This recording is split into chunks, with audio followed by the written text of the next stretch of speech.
સુરતના હજીરા કવાસમાં આજરોજ સવારના સમયમાં એક ચકચારી ઘટના બની છે। 9 વર્ષીય બાળક પર એકાએક શ્વાને હુમલો કરી ડાબા હાથ અને ખભાના ભાગે ફાડી ખાધો હતો।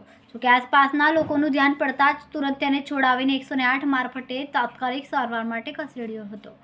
આ 9 વર્ષીય બાળકની સારવાર કરતા ડોક્ટર આરતીએ બાળકની સ્થિતિ વિશે જણાવતા કહ્યું કે આજે સવારે ધોરણ 4માં ભણતા મયુર રાજુભાઈ પીડાને સિવિલમાં સારવાર માટે લાવવામાં આવ્યો હતો।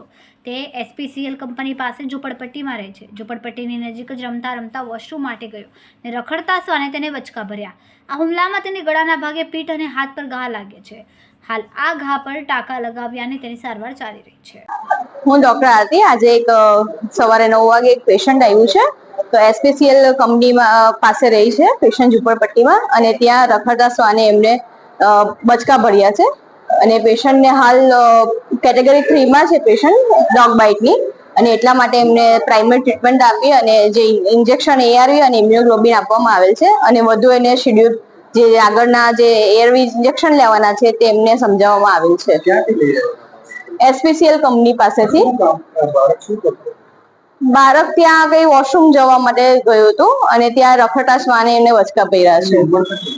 બાળકની ઉંમર 8 વર્ષની આસપાસ છે।